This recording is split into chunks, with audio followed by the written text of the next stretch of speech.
Hello friends, GK गुरु जी अड्डा के YouTube platform पे मैं शैलेश आप सभी का हार्दिक स्वागत करता हूं। प्यारे साथियों, आज मैं आपके लिए बीपीएससी का जो टायर 2 हुआ था, ठीक है, 11th एंड 12th के लिए इसका पेपर लेकर के आया हूं। इसमें आपको सबसे पहले लैंग्वेज पढ़ना है, फिर जनरल स्टडीज़ है और फिर आपका हिस्ट्री का आज मैं आपके लिए प्रीवियस ईयर क्वेश्चन पेपर लेकर के आया हूँ। देखिए, हिस्ट्री मैं इसलिए चुना हूँ क्योंकि हिस्ट्री के कुछ क्वेश्चन ऐसे हैं जो आपको पॉलिटी में भी लगभग लगभग मैच करते, तो इसलिए आपको जो है इस लेवल पर आपको तैयारी करना है कि दो सब्जेक्ट का कॉम्बिनेशन एक साथ चलता रहे। और बाकी आइए हम लोग अपने इस प्रश्न पत्र को सॉल्व करते हैं। जो भी चीज़ें आपको इम्पोर्टेंट लगती हैं उनको आप नोट्स बनाते चलिएगा, साथ में पेन कॉपी ज़रूर ले करके बैठिएगा, ठीक है। तो चलिए चलते हैं अपने पहले क्वेश्चन पर। और हाँ, अगर चैनल पर नए हैं तो सब्सक्राइब करिएगा, वीडियो को लाइक और शेयर करिएगा। हर सब्जेक्ट मैं आपको करवाऊंगा आप, ठीक है। चलिए पहले साथियों चलते हैं अपने पहले क्वेश्चन पर, देखते हैं पहला क्वेश्चन क्या कह रहा है। आर्टिकल से संबंधित है, कह रहा है ए एंड द आपको लगाना है there are 30 are 31 days in month. तो ये आपका राइट जवाब हो जाएगा, ए हो जाएगा। इसमें क्या हो जाएगा, ए। चलिए दूसरा क्वेश्चन कह रहा है my father is dash engineer in the water worker department. Right answer इसका एन हो जाएगा। देखिए आर्टिकल तो आप लोग पढ़े ही होंगे, कह रहा है which of the following is a part of bedroom. Bedroom का कह रहा है एक पार्ट है, तो तीसरे का आपको राइट जवाब देना है, क्या होगा, ठीक है। पिलो बिल्कुल रहता है, टेबल लैम्प भी रहती है, ठीक है, कर्टेन भी रहती है, तो डी आपका राइट जवाब हो जाएगा। क्या हो जाएगा, more than one of the above. अब चलते हैं चौथे नंबर पर, देखते हैं चौथा क्वेश्चन क्या कह रहा है। कह रहा है which of the following is a part of a room. एक रूम में क्या क्या होता है, विंडो होती है, सीलिंग भी होती है, फ्लोर भी होते हैं, तो आपका डी राइट जवाब हो जाएगा, याद रखिएगा। चलिए चलते हैं पांचवें पर। कह रहा है रेनी सीजन कम्स आफ्टर। किसके बाद रेनी सीजन आता है, तो पांचवें का राइट जवाब देना है, वो हो जाएगा विंटर। क्या हो जाएगा, विंटर के बाद आपका कौन सा सीजन आएगा, rainy season comes before, sorry गलती हो गई, रेनी सीजन कम्स बिफोर किसके पहले आता है, तो विंटर के पहले आता है, ठीक है। और किसके बाद आता है, तो समर के बाद आता है, याद रखिएगा। दोनों टाइप से यहाँ आप लोग याद रखिएगा। छठवां कह रहा है the 8th month of the year. 8th month कौन है, आपको जवाब देना है वो इसमें से कौन सा है, तो नन ऑफ दीज हो जाएगा। कौन सा है, आठवां महीना। देखिए जनवरी पहला है, फरवरी दूसरा है, मार्च तीसरा है, अप्रैल चौथा है, मई पांचवा है, जून छठवां है, जुलाई सातवां है और अगस्त आपका आठवां है। अगस्त ऑप्शन में है नहीं, ऐसे आप लोग कर लीजिएगा।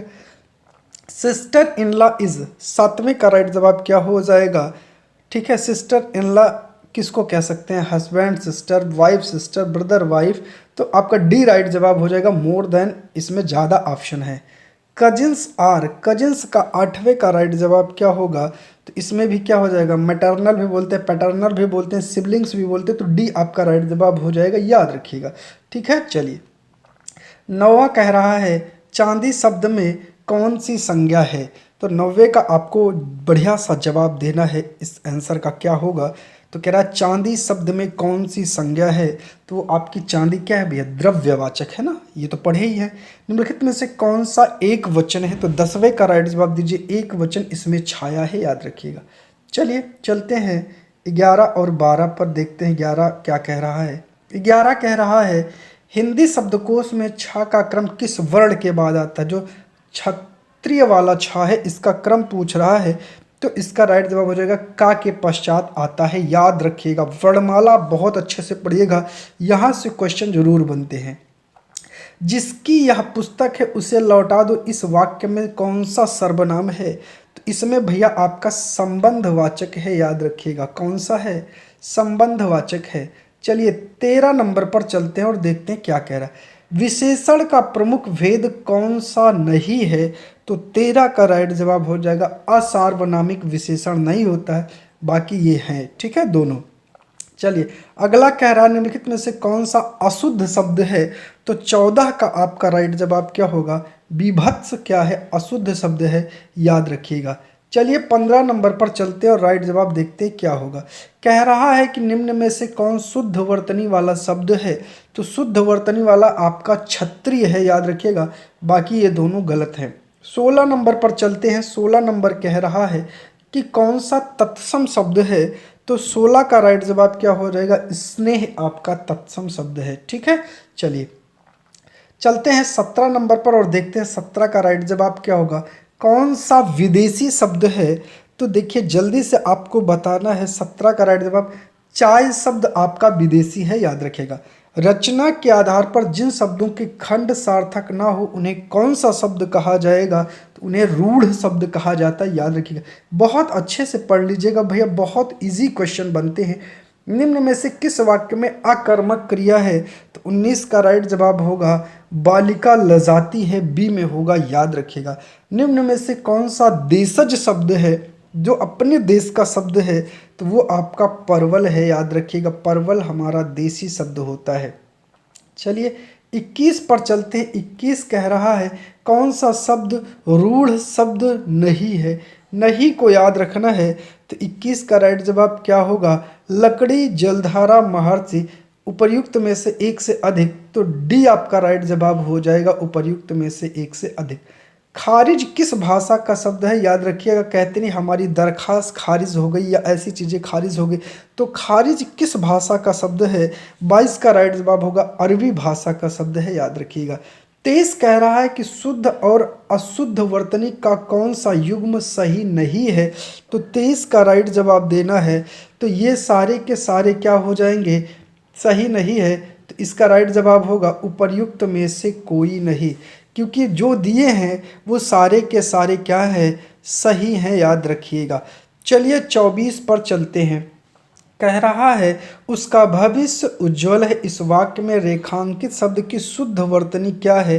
क्योंकि उज्जवल गलत लिखा गया है, तो 24 का राइट जवाब होगा उज्जवल। कैसे लिखा जाता है? ऊ आधा जा, फिर आधा जा, फिर वा और फिर ला, ऐसे उज्जवल लिखा जाता है। चलिए 25 पर चलते हैं। 25 कह रहा है कि एक छोटी सी जो है आकृति का चमकीला वर्ग जो स्क्रीन पर किसी चिन्ह की स्थिति को स्पष्ट करता है उसे क्या कहते हैं? तो 25 का राइट जवाब देना है, उसे कर्सर कहते हैं, याद रखिएगा। 26 पर चलते हैं। कह रहा है कुरुक्षेत्र के लेखक का क्या नाम है? तो वो जो है आपको राइट जवाब देना है, कुरुक्षेत्र के लेखक का नाम क्या होगा? तो 26 का राइट जवाब दीजिए। ना तो हरिऔध है, ना श्रीधर पाठक है, ना मैथिली शरण गुप्त है, तो ये आपका राइट जवाब हो जाएगा, याद रखिएगा।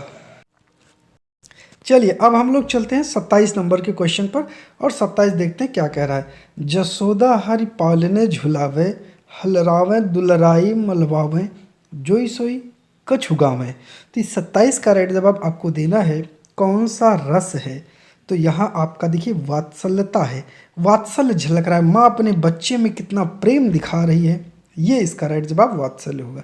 चलिए 28 पर चलते हैं और देखते हैं 28 क्या कह रहा है। कह रहा है हिंदी भाषा के उद्भव का काल माना जाता है, तो यह आपका राइट जवाब हो जाएगा 1000 ईस्वी।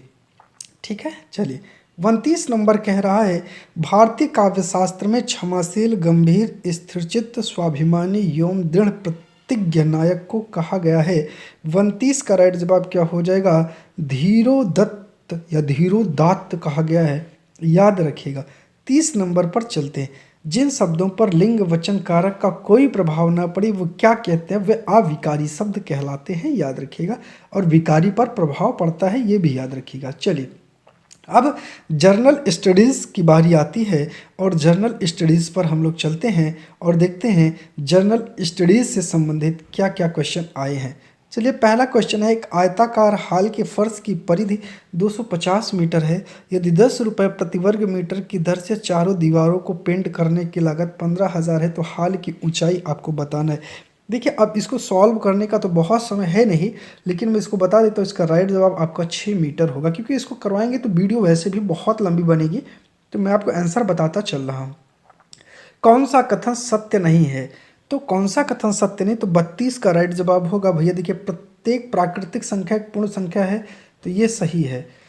ठीक है, तो ये गलत हो जाएगा।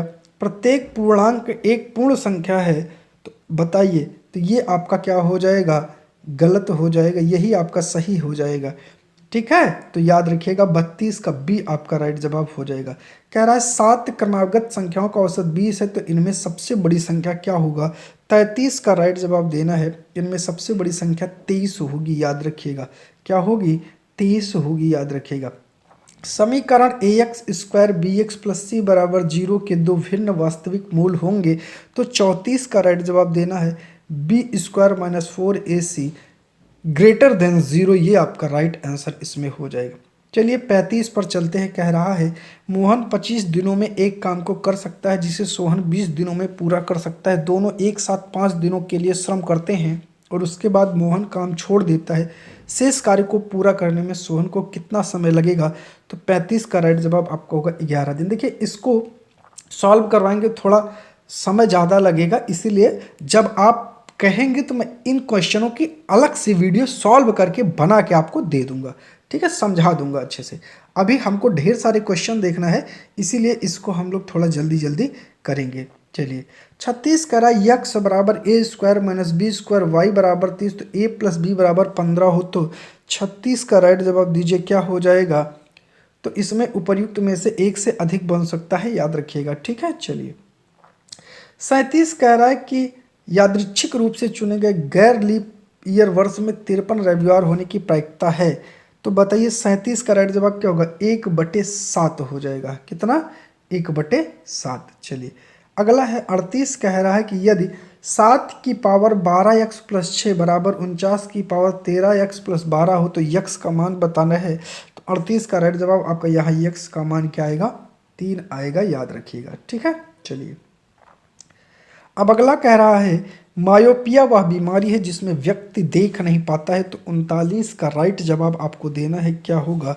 वो दूर की वस्तुएं स्पष्ट रूप से नहीं देख पाता है, याद रखिएगा। आनुवांशिकता शब्द मुख्य रूप से किसको संदर्भित करता है? तो आनुवांशिकी को करता है, याद रखिएगा। 41 कह रहा है कि जिन डिब्बों में खाना पैक किया जाता है उन पर टिन की परत चढ़ी होती है, ना कि जिंक की परत, क्योंकि। तो 41 का राइट जवाब क्या होगा? आपको जवाब देना है जिंक टिन की तुलना में अधिक प्रतिक्रियाशील है। अब चलिए हम लोग चलते हैं क्वेश्चन नंबर 42 पर और देखते हैं 42 का राइट जवाब क्या होगा। 42 क्वेश्चन नंबर हमसे क्या कह रहा है? देखिए थोड़ा बड़ा क्वेश्चन है। कह रहा है वह प्रक्रिया जिसमें प्रकाश संश्लेषण के दौरान वायुमंडलीय कार्बन डाइऑक्साइड को कार्बोहाइड्रेट में परिवर्तित किया जाता है उसे कौन सी प्रक्रिया कहते हैं? तो उसे अपचयन कहते हैं, याद रखिएगा। क्या कहते हैं? अपचयन। 43 पर चलते हैं। कह रहा है एक प्रिंटर की गुणवत्ता किससे निर्धारित की जाती है? तो 43 का राइट जवाब होगा बिंदु प्रति इंच से निर्धारित की जाती है, याद रखिएगा। चलिए क्वेश्चन नंबर चलते हैं 44 पर और देखते हैं। कह रहा है ट्राइकोमा रोग का संबंध किससे है बताना है आपको। तो ये आपका जो 44 है इसका राइट जवाब होगा आँखों से है, याद रखिएगा। 45 नंबर पर चलते हैं। कह रहा है कि निम्नलिखित में से कौन सा न्यूटन के गति के तीसरे नियम का उपयोग करता है? तो 45 का राइट जवाब होगा क्या? तो तीरंदाजी, अंतरिक्ष रॉकेट, वेंचुरी मीटर। तो आपका डी राइट जवाब हो जाएगा। इसमें एक से अधिक आपके आंसर हैं। 46 पर चलते हैं। कह रहा है कि रासायनिक गुणों को अपरिवर्तित रखते हुए एक परमाणु के नाभिक में जोड़े जाने वाले कण। तो 46 का राइट जवाब होगा आपका न्यूट्रॉन कहलाता है, याद रखिएगा। चलिए 47 पर चलते हैं और 47 का राइट जवाब हम लोग देखते हैं क्या होगा। कह रहा है कि एलन मस्क द्वारा सिग्नेचर ब्लूबर्ड लोगों को बदलकर यक्स लोगों की घोषणा करने से पहले 2012 में अपने अंतिम संस्करण में ट्विटर के प्रतिष्ठित वर्ड के निर्माता के रूप में किसे जाना जाता है? तो 47 का राइट जवाब होगा मार्टिन ग्रासर को जाना जाता है, याद रखिएगा। 48 पर चलते हैं। कह रहा है इस वर्ष रिलीज हुई उच्च अवधारणा विज्ञान के बारे में प्रसिद्ध ओपेनहाइमर के निदेशक हैं। तो 48 का राइट जवाब आपका होने वाला है एक क्रिस्टोफर नोलन। चलिए 49 पर चलते हैं। कह रहा निम्नलिखित में से किसने राष्ट्रमंडल खेलों के 2026 संस्करण की मेज़बानी से इसके आयोजन पर भारी अनुमानित व्यय के कारण अपना नाम वापस लिया है? तो 49 का राइट जवाब होगा विक्टोरिया, ऑस्ट्रेलिया ने। सी वाला राइट जवाब होगा। 50 पर चलते हैं। कह रहा हाल ही में बने विपक्षी राजनीतिक दलों के गठबंधन इंडिया का पूर्ण रूप क्या है? तो 50 का राइट जवाब होगा India nation development inclusive alliance. A वाला हो जाएगा, याद रखिएगा। 51 पर चलते हैं। कह रहा है अगस्त 2023 में जब चंद्रयान-2 चंद्र ऑर्बिट ने चंद्रयान-3 के लैंड मॉड्यूल से संपर्क स्थापित किया तो उसे क्या संदेश भेजा था? तो भेजा था वेलकम बडी, याद रखिएगा, यही संदेश उसने भेजा था। चलिए 52 पर चलते हैं और 52 का राइट जवाब देखते हैं। 1989 में लोकतंत्र समर्थक आंदोलन को कुचलने वाले चीन के पूर्व राष्ट्रपति का नाम आपको लिखना है, वो था जियांग जेमिन। ठीक है, याद रखिएगा। 53 कह रहा है आयरलैंड के प्रधानमंत्री के रूप में दूसरे कार्यकाल के रूप में किसे चुना गया है, तो वह आपको लियो वराडकर, याद रखिएगा। 54 पर चलते हैं, कह रहा भारत में आयोजित G20 शिखर सम्मेलन में अफ्रीकी संघ को अस्थायी सदस्य बनाया गया अफ्रीकी संघ के अध्यक्ष कौन है, तो आपको जवाब देना है 54 का। तो वो 54 का राइट जवाब होगा अजाली असौमनी है। ठीक है, चलिए 55 पर चलते हैं। 55 कह रहा है कूट से संबंधित है, तो 55 का राइट जवाब देना है, कह रहा है भौगोलिक क्षेत्रफल के अनुसार भारत की भौतिक फिजियोग्राफी इकाइयों के आरोही क्रम में आपको क्या करना है, इसको व्यवस्थित करना है। तो 55 का आपको राइट जवाब देना है, क्या होगा। तो सबसे पहले आपका इसमें क्या आएगा, तटीय मैदान आता है, फिर केंद्रीय उच्च भाग आता है, फिर महान मैदान आता है और फिर उत्तरी पर्वत आता है। तो ए वाला आपका राइट जवाब हो जाएगा, याद रखिएगा। चलिए 56 पर चलते हैं। 56 कह रहा है कूट वाला है, मिलाना है। निम्नलिखित में से उत्तर से दक्षिण की ओर का क्रम, ऊपर से नीचे की ओर का क्रम आपको मिलाना है और 56 का राइट जवाब देना। तो सबसे पहले काराकोरम हो जाएगा, उसके नीचे आपको लद्दाख मिलेगा, उसके नीचे आपको जांस्कर मिलेगा और सबसे नीचे पीर पंजाल मिलेगा। तो बी वाला आपका राइट जवाब हो जाएगा, याद रखिएगा। अब हम लोग चलते हैं 57 नंबर पर और 57 देखते हैं क्या कह रहा है। 57 कह रहा है कि भारत में मानसून सीजन में अधिकांश चक्रवातों की उत्पत्ति होती है। तो 57 का राइट जवाब हो जाएगा 10 डिग्री उत्तर और 15 डिग्री उत्तर अक्षांश के मध्य, याद रखिएगा। 58 पर चलते हैं। 58 कह रहा है निम्नलिखित क्षेत्रों में से कौन सा भूस्खलन या प्रोन नहीं है, तो 58 का राइट जवाब होगा पूर्वी घाट, याद रखिएगा। चलिए 59 पर चलते हैं। कह रहा निम्नलिखित में से भारत का कौन सा तट उग्र उष्ण कटिबंध चक्रवातों से सबसे अधिक प्रभावित है, तो 59 का राइट जवाब होगा कोरोमंडल, याद रखिएगा। चलिए कह रहा है वह बहता नदी नहीं वह जब बहता पानी चिकनी मिट्टी को काटता और गहरे चैनल बनाता है तो उसे क्या कहते हैं। 60 का राइट जवाब हो जाएगा गली कटाव कहा जाता है, याद रखिएगा। 61 कह रहा है निम्नलिखित में से कहाँ अक्टूबर और नवंबर के महीने में भारी वर्षा होती है, तो 61 का आपका राइट जवाब क्या हो जाएगा भैया, वो हो जाएगा कोरोमंडल तट, याद रखिएगा। चलिए 62 नंबर पर चलते हैं। कह रहा फलों एवं सब्जियों की खेती कहलाती है, तो 62 का राइट जवाब होगा बागवानी कहलाती है, याद रखिएगा। क्वेश्चन कई दफ़ा पूछे जाते हैं। चलिए 63 नंबर पर चलते हैं। कह रहा है बिहार में 1857 की क्रांति के दौरान पटना, आरा और शाहाबाद जिले में किसने नेतृत्व प्रदान किया था, तो 63 का आपका राइट जवाब क्या हो जाएगा, कुंवर सिंह ने किया था। कई देखिए मैंने पिछली बार कुंवर सिंह से संबंधित क्वेश्चन करवाए थे आपको। बंगाल का विभाजन बताना है कब प्रभावी हुआ, 64 का राइट जवाब, तो 16 अक्टूबर 1905 को प्रभावी हुआ था। बम्बई में कांग्रेस द्वारा भारत छोड़ो प्रस्ताव जो है पारित किया गया या पास किया गया, तो 65 का राइट जवाब देना है। वो कब किया गया, तो 8 अगस्त 1942 को किया गया था। 66 कह रहा अंग्रेजों ने भारत पर लंबे समय तक राज्य कैसे किया, तो इसका राइट जवाब देना है बांटो और राज करो की नीति के कारण किया था, याद रखिएगा। चलिए अगला कह रहा है 67 पर कह रहा है निम्नलिखित में से किस तिथि को रानी विक्टोरिया की उद्घोषणा जारी हुई थी, तो वो है आपका 1 नवंबर 1858 वाला राइट जवाब हो जाएगा। 68 पर चलते हैं। कह रहा है कि निम्नलिखित में से कौन सा कथन सही है। राजा राम मोहन राय नवीन शिक्षा के अग्रणी थे, बिल्कुल सही। स्वामी दयानंद ने भारत भारतीयों का नारा दिया, ठीक है। विवेकानंद विश्व धर्म संसद में भाग लिया, ठीक है। तो डी राइट जवाब हो जाएगा, एक से अधिक आंसर सही है। 69 कह रहा है कि कौन इंग्लैंड में भारत के अनधिकारिक दूत बने, तो 69 का राइट जवाब होगा दादा भाई नौरोजी बने थे, याद रखिएगा, ठीक है। चलिए भारत सरकार अधिनियम 1935 को किसने गुलामी का चार्टर कहा था, तो आपको 70 का राइट जवाब देना है। वह कौन था जिसने कहा था, तो इसमें से ऐसा कोई व्यक्ति नहीं जिसने इसको कहा था, याद रखिएगा। हड़प्पा सभ्यता की विशिष्ट विशेषता कौन सी है, 71 का आपको राइट जवाब देना है। सील है, शहरी नियोजन है, आभूषण है, तो डी आपका राइट जवाब हो जाएगा, याद रखिएगा। 72 कह रहा हड़प्पा सभ्यता निम्नलिखित में से किस क्षेत्र में फैली थी, तो गुजरात में भी थी, अफगानिस्तान में भी थी, सिंध में थी, डी आपका राइट जवाब हो जाएगा।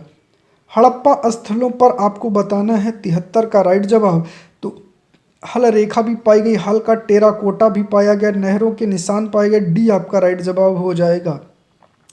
करा निम्नलिखित में से कौन सा स्थल हड़प्पा संस्कृति में पहचाना जाता है? तो 74 का राइट जवाब होगा चिरांद, बेलन घाटी, कोसल। तो उपर्युक्त में से कोई नहीं, ई इसका राइट जवाब हो जाएगा।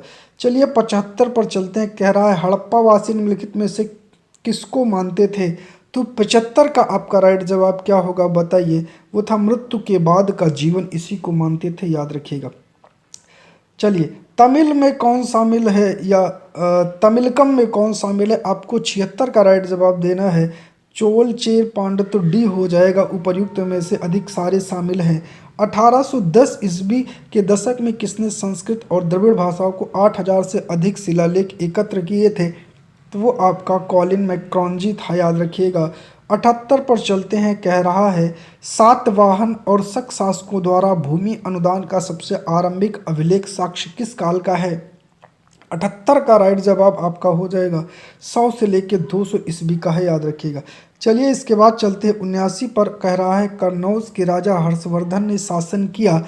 79 का राइट जवाब क्या हो जाएगा? 647 ईस्वी में, याद रखिएगा।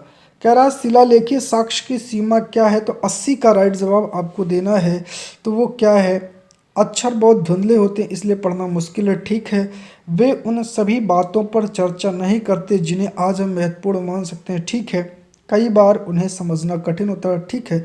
डी आपका राइट जवाब हो जाएगा। 81 कह रहा है कि किस कारक ने खरोष्ठी को पढ़ने में सहायता की थी? तो 81 का राइट जवाब क्या होगा? इंडो फारसी सिक्कों पर फारसी और खरोष्ठी दोनों भाषाओं में राजाओं का नाम अंकित थे, गलत है। कनिंगम शिलालेख पढ़ने में माहिर थे, गलत है। ब्राह्मी का अनुप्रयोग गुप्त राजाओं ने किया, गलत है। ई आपका राइट जवाब हो जाएगा।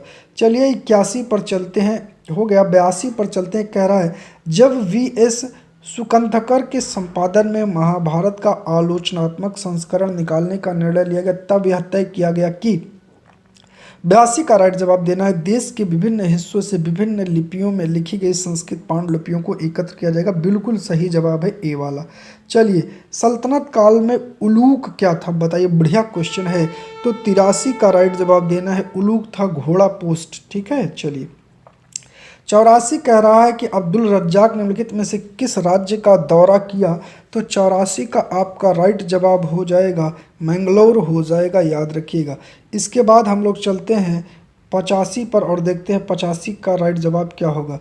संतों की जीवनी हैगियोग्राफी का मतलब क्या है? धार्मिक नेताओं की जीवनी। 85 का राइट जवाब आपको देना है, ठीक है। जमींदारों की जीवनी, अनुयायियों द्वारा लिखी गई संतों की जीवनी। तो इसमें डी आपका हो जाएगा, उपर्युक्त में एक से अधिक आंसर है। सांची के प्राचीन स्थल के संरक्षण के लिए किस शासक ने धन उपलब्ध कराया था? तो आपको 86 का राइट जवाब देना है। सुल्तान जहां बेगम ने, शाहजहां बेगम ने, रुखसाना बेगम ने। तो एक से अधिक, डी आपका राइट जवाब हो जाएगा। करा इनमें से कौन 5वीं और 7वीं शताब्दी के बीच का चीनी यात्री है? तो 87 का राइट जवाब देना है फा एशियन, जुआन जियान, फा जांग। डी आपका राइट जवाब हो जाएगा, ठीक है। ये सभी आए थे। कह रहा है निम्नलिखित में से कौन सा सही कथन है? तो 88 का आपको राइट जवाब देना है। कह रहा है कि प्राचीन भारत में कुछ शासक क्षत्रिय थे, ठीक है। कुछ शासक गैर क्षत्रिय थे, ठीक है। कोई भी शासक ब्राह्मण नहीं था, ठीक है। डी आपका राइट जवाब हो जाएगा, याद रखिएगा। चलिए 89 पर चलते हैं। कह रहा है चारण चरित्र लिखने के लिए निम्नलिखित में से किस सामग्री का उपयोग किया गया? 89 का राइट जवाब होगा कपड़ा, पेपर, ताड़ का पत्ता। डी आपका राइट जवाब हो जाएगा, याद रखिएगा, ठीक है। चलिए कपड़ा और ताड़ का पत्ता और पेपर। तो डी आपका एक से अधिक आंसर हो जाएगा। 1914 में प्रकाशित द मॉन्यूमेंट्स ऑफ सांची का लेखक कौन है? तो 90 का आपका राइट जवाब क्या हो जाएगा? Alexander Cunningham, Alfred Foucher, John Marshall. उपर्युक्त में से एक से अधिक। तो डी हो जाएगा। इसमें उपर्युक्त में से आपके एक से अधिक राइटर हैं, ठीक है। इलियट संगमरमर क्या है? 91 का राइट जवाब देना है। तो सांची से मूर्तिकला के जो पैनल मद्रास में रखे गए, गलत है। भरहूत में मूर्तिकला के जो पैनल मद्रास में रखे गए, गलत है। अमरावती से मूर्तिकला के जो पैनल मद्रास रखे गए, सी वाला आपका राइट जवाब हो जाएगा। आहत सिक्के किस धातु से बनाए जाते थे? 92 का आपको राइट जवाब देना है। तो सोना, पीतल, जस्ता, गलत है। इनमें से डी हो जाएगा, कोई नहीं, ठीक है। चलिए आहत सिक्के या पंचमार्क सिक्के भी उन्हें ही कहा जाता था। निम्नलिखित में से कौन सा अशोक के महाशिलालेख है उनमें से एक नहीं? कालसी और संतति है, मास्की नहीं है। तो ए वाला आपका राइट जवाब हो जाएगा। 94 कह रहा है महाबलीपुर में एक विशाल चट्टान की सतह पर एक प्रसिद्ध मूर्ति कला क्या दर्शाती है? तो 94 का आपको राइट जवाब देना है। क्या दर्शाती है? स्वर्ण से गंगा नदी का अवतरण, ठीक है। स्वर्ग से अर्जुन हथियार प्राप्त करने के लिए नदी तट पर तपस्या कर रहे थे, ठीक है। कावेरी नदी का अवतरण, ठीक है। डी राइट जवाब हो जाएगा, एक से अधिक। 95 कह रहा है स्मारक के संरक्षण के मामले में सांची क्यों बची रही जबकि अमरावती नहीं बची? तो 95 का आपको राइट जवाब देना होगा।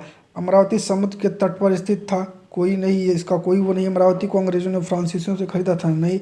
अमरावती को अंग्रेजों ने पुर्तगालियों से खरीदा, नहीं। ई आपका राइट जवाब हो जाएगा, इनमें से कोई आंसर नहीं होगा।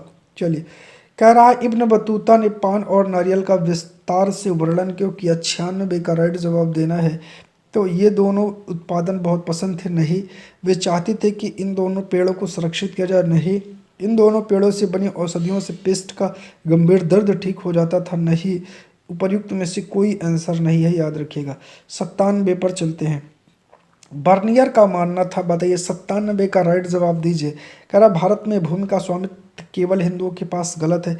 भारत में भूमि का स्वामित्व केवल क्षत्रियों के पास, गलत है। भारत में भूमि का स्वामित्व केवल राजा के पास, सी आपका राइट जवाब हो जाएगा। 98 कह रहा है कि निम्नलिखित में से कौन सा कथन सही है? और 98 का आपको राइट जवाब देना है। कह रहा 17वीं शताब्दी के दौरान भारत की तुलना में पश्चिमी यूरोप के शहरी केंद्रों में अधिक संख्या में लोग रहते थे, गलत है।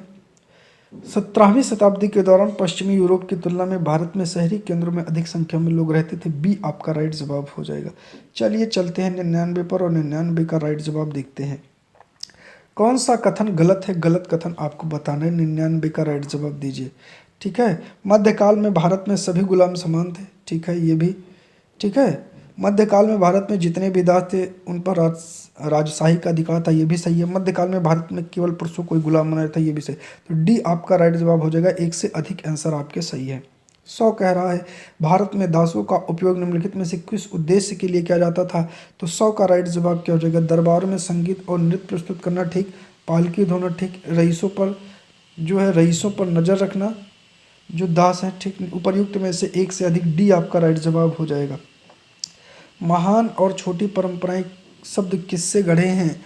अब 101 का राइट जवाब दीजिए, वो था रॉबर्ट रेडफील्ड, ठीक है, रॉबर्ट रेडफील्ड।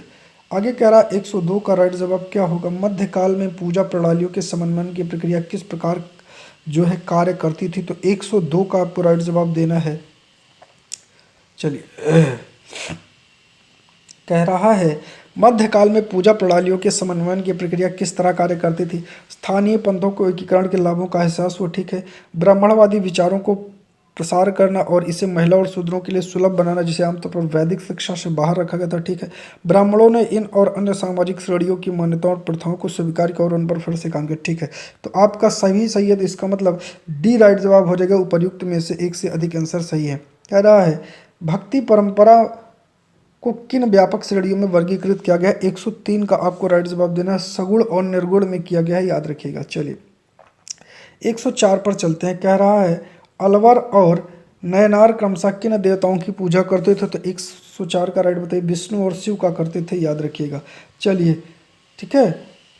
नल यरा दिव्य प्रबंध मठ किस रचनाओं का एक संकलन है? 105 का राइट जवाब दीजिए, वो है अलवर का, याद रखिएगा। चलिए, अंडाल किस देवता की उपासक थी? तो बताइए 106 का राइट जवाब होगा विष्णु का। और कराइकल किस देवता की उपासक थी? तो 107 का आपको राइट जवाब देना है, वो था शिव का, याद रखिएगा, ठीक है। चलिए 107 हो गया है। चलते हैं 108 पर। कह रहा है ब्राह्मण बसवन्ना किस आंदोलन के उद्भव के लिए प्रसिद्ध हैं? तो 108 का राइट जवाब आपको देना है थेरवाद, लिंगायत, वीरशैव, ठीक है। आपका डी हो जाएगा, एक से अधिक राइट जवाब हो जाएगा। सरिया का अर्थ है, बताइए 109 का राइट जवाब दीजिए, क्या होगा? जरतुस्ती समुदाय को नियंत्रित करने वाले, नहीं। मुस्लिम समुदाय को नियंत्रित करने वाले सरिया है, याद रखिएगा। चलिए 712 में किस शासक ने सिंध पर विजय प्राप्त किया था? मोहम्मद बिन कासिम ने किया था, याद रखिएगा। 110 का क्या हो जाएगा? सी राइट जवाब हो जाएगा। चलिए 111 पर चलते हैं। 111 का राइट जवाब देखते हैं। सिलसिला क्या है, बताइए। सिलसिला सूफी वंशावली है, याद रखिएगा। ठीक है। अजमेर में चिश्ती दरगाह में निम्नलिखित में से किसके निर्माण के लिए अकबर जिम्मेदार था? तो 112 का राइट जवाब होगा मस्जिद देख दरगाह। ठीक है, तो डी हो जाएगा। एक से ज़्यादा आंसर आपके सही है। पद्मावत किसका एक रूप है? 113 का राइट जवाब देना है। तो ये प्रेम आख्यान है, याद रखिएगा। ठीक है, चलिए। निज़ामुद्दीन औलिया को किस नाम से भी जाना जाता है? आपको 114 का राइट जवाब देना है। सुल्तान उल मसाइक के नाम से भी जाना जाता है। आदि ग्रंथ में से किस संत की बातें संकलित है? तो बताइए किसकी बातें संकलित है आदि ग्रंथ में? तो कबीर भी हैं, बाबा फरीद भी हैं, रविदास भी हैं। तो डी आपका हो जाएगा। 115 का डी हो जाएगा। 116 पर चलते हैं। कह रहा है इनमें से कौन सी उटल बांसी रचनाओं के लिए प्रसिद्ध है? तो वो आपका कबीर दास जी हैं, याद रखिएगा। चलिए आगे चलते हैं। 117 पर कह रहा है इनमें से कौन सा सगुण मार्गी भक्ति संत नहीं है? तो 117 का राइट जवाब देना है, कबीर दास जी है। आगे कह रहा है 118 में कौन सा जोड़ा सही सुमेलित है? तो 118 का राइट जवाब दीजिए। तज़किया संतों की जीवनी संबंधी लेख है। माल फुजा सूफी संतों की बातचीत है। ठीक है। मकतूबत सूफी गुरुओं द्वारा लिखे गए पत्र हैं। ठीक है, तो डी आपका राइट जवाब हो जाएगा। हम्पी के खंडहरों को प्रकाश में लाया गया है। 119 का राइट जवाब देना है। किसके द्वारा लाया गया है? 119 का राइट जवाब दीजिए। कॉलिन मैक्रॉन्जी के द्वारा लाया गया है। 120 पर चलते कह रहा विजयनगर के शासक का किस क्षेत्र के शासकों के साथ संघर्ष था? तो वो आपका था उड़ीसा के गजपति शासक थे, याद रखिएगा। 121 पर चलते हैं। निम्नलिखित में से किस राज्य को कर्नाटक साम्राज्य के नाम से जाना जाता है? 121 का राइट जवाब क्या हो जाएगा? पांड चेर चोल। गलत है, इनमें उपर्युक्त में से कोई नहीं। 15 कह रहा है कि 15वीं शताब्दी में 122 कह रहा है 15वीं शताब्दी में विजयनगर साम्राज्य का दौरा किसने किया था? तो 122 का राइट जवाब होगा। इनमें से कोई नहीं हो जाएगा राइट आंसर। ठीक है, चलिए 130 पर चलते हैं। हम्पी किस नदी के तट पर स्थित है? 123 का राइट जवाब दीजिए। वो तुंगभद्रा नदी पर स्थित है। ये इंपॉर्टेंट क्वेश्चन है। हजारा राम मंदिर की दीवारों पर निम्नलिखित में से किसकी कहानियों को दर्शाया गया? 124 का राइट जवाब देना है। रामायण की कहानियों को दर्शाया गया है। चलिए 125 पर चलते हैं। कह रहा निम्नलिखित में से किस मंदिर में रथ की मूर्ति पत्थर से बनाई गई? 125 का राइट जवाब हो जाएगा विट्ठल मंदिर की, याद रखिएगा। 126 पर चलते हैं। कह रहा है अबुल फजल द्वारा लिखित आईने अकबरी किससे संबंधित जानकारी है? तो 126 का राइट जवाब दीजिए, क्या होगा? खेती सुनिश्चित करने के लिए राज्य द्वारा की गई व्यवस्था। ठीक है। राज्य की एजेंसी द्वारा राज्य संग्रह को सक्षम करने के लिए राज्य की गई। ठीक। सम्राट अकबर का इतिहास। ठीक है, डी हो जाएगा। एक से अधिक आंसर हो जाएंगे। चलिए फ्रांसिस बुकानन किससे संबंधित है? 127 का आपको राइट जवाब देना है। तो वो कलकत्ता के चिड़ियाघर की स्थापना। ठीक है।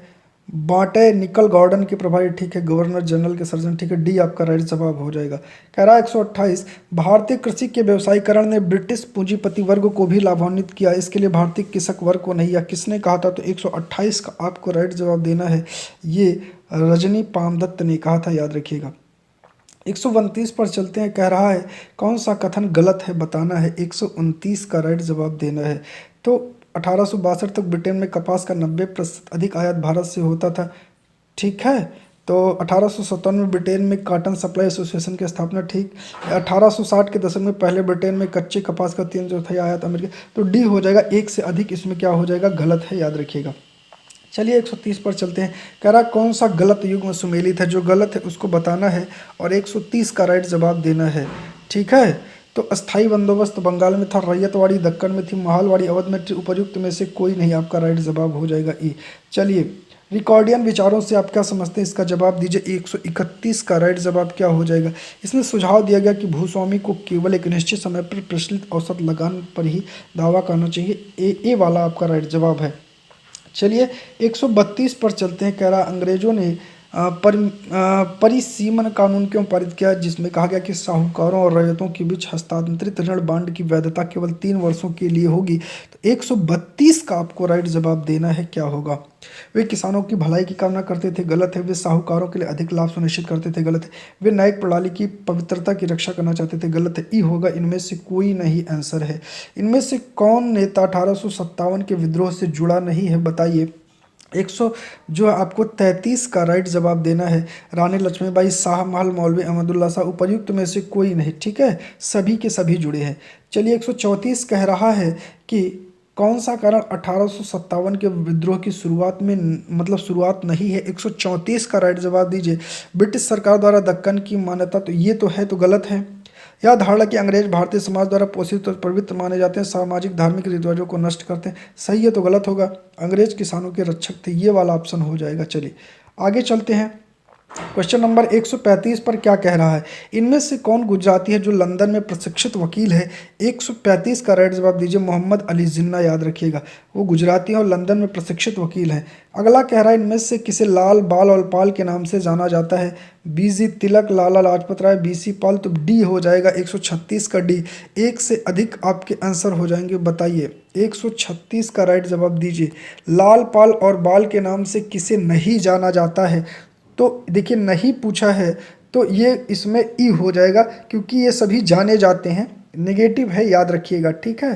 तो बाल गंगाधर तिलक को बाल, लाला लाजपत राय को लाल और बिपिन चंद्र पाल को पाल कहा जाता है, तो नहीं की बात किया तो ई आपका राइट जवाब हो जाएगा। चलिए 137 पर चलते हैं। कह रहा है संविधान सभा के सदस्यों का चुनाव निम्नलिखित में से किस आधार पर किया गया था? 137 का राइट जवाब दीजिए सार्वभौमिक वयस्क मताधिकार, ठीक है। सार्वभौमिक वयस्क पुरुष मताधिकार, सार्वभौमिक महिला वयस्क मताधिकार, गलत है, ई हो जाएगा उपर्युक्त में से कोई नहीं। चलिए आगे चलते 138 पर देखते हैं राइट जवाब क्या होगा। निम्नलिखित इनमें से कौन सा भारत में ब्रिटिश सरकार द्वारा पेश किया गया 1919 के अधिनियम से जुड़ा है? 138 का आपको राइट जवाब देना है, क्या होगा?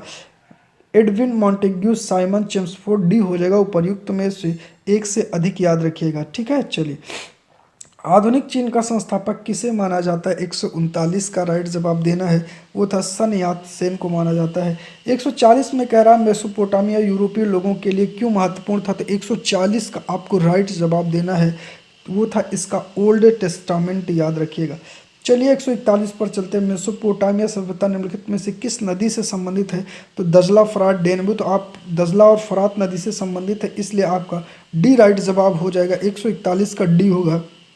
142 चल कह रहा है मेसोपोटामिया सभ्यता में पाई गई बेलनाकार पत्थर के मोहरों की अनूठी विशेषता क्या थी? तो 142 का राइट जवाब होगा यह लगातार चित्र बना सकता है। चलिए आगे चल रहे हैं। चरवाहे अनाज के बदले में जो है क्या लेते थे? 143 का राइट जवाब दीजिए। तो वो क्या लेते थे? पनीर, खाद, धातु के उपकरण, तो खाद और धातु के उपकरण लेते थे, डी हो जाएगा आपका, ठीक है। उस समय पनीर कहाँ थी भैया? 143 हो जाएगा, बी और सी राइट जवाब है, तो डी हो जाएगा 143 का डी, एक से अधिक आंसर। चलिए 144 पर चलते हैं। कह रहा है कि गिलगमेश महाकाव्य मूलतः किस पर लिखा गया? तो 144 का राइट जवाब हो जाएगा 12 पट्टिका पर, सी वाला हो जाएगा, ठीक है। चलिए अगले पर चलते 145। कॉन्स्टेंटिनोपोल किस तट पर स्थित है? 145 का आपको राइट जवाब देना है, तो वो है काला सागर पर स्थित है। चलिए 146 पर चलते हैं। सेंट ऑगस्टिन कहाँ के बिशप थे? तो 146 का राइट जवाब होगा उत्तरी अफ्रीका शहर हिप्पो के थे। 147 पर चलते हैं। पर्वतीय रोमन साम्राज्य के दौरान चांदी आधारित मुद्राओं की गिरावट का कारण क्या था? 147 का राइट जवाब होगा सी, याद रखिएगा, स्पेन की चांदी की खदानें समाप्त हो गए थे। चलिए 148 पर चलते हैं। मध्यकालीन फ्रांस के 3 वर्ग क्या हैं? बहुत बढ़िया क्वेश्चन है। 148 का राइट जवाब दीजिए। तो पादरी, कुलीन और किसान वर्ग हैं। 149 पर चलते हैं। श्वेत ऑस्ट्रेलिया नीति कब समाप्त हुई थी? तो 149 का राइट जवाब है 1973 में। चलिए चलते हैं 150 पे। कह रहा है कि लंबी छलांग योजना क्या है और इसे कब और कहाँ शुरू किया गया? तो इसका राइट जवाब हो जाएगा देश को तेजी से औद्योगिकरण के लिए प्रेरित करने की नीति 1959 चीन नहीं, देश को तेजी से औद्योगिकरण करने के लिए प्रेरित करने के जापान नहीं, देश को तेजी से औद्योगिकरण के लिए प्रेरित करने की नीति चीन 1958, ये सी वाला आपका राइट जवाब हो जाएगा, याद रखिएगा। चलिए इस प्रकार हमने क्या कर लिया प्यारे साथियों, अपने 150 क्वेश्चन कंप्लीट कर लिए। लगभग जितनी भी वीडियो आपकी ये समय की बनी है, इस पूरी वीडियो को आपको देखना है, शुरू से अंत तक देख लीजिएगा। लेवल आपको पता लग जाएगा कि 11th और 12th में किस लेवल का जो है क्वेश्चन आ रहा है। बाकी जिस क्वेश्चन में आपको कोई डाउट लगेगा, आप कमेंट में कमेंट करिएगा, उस डाउट को मैं एक वीडियो बना करके क्लियर करूँगा। तो आज हम लोगों ने हिस्ट्री देखा है, कल ज्योग्राफी पढ़ेंगे और परसों फिर हम लोग पॉलिटी करेंगे। वीडियो अच्छी लगी हो तो चैनल को सब्सक्राइब करिएगा, वीडियो को लाइक और शेयर जरूर करिएगा। बहुत बहुत धन्यवाद।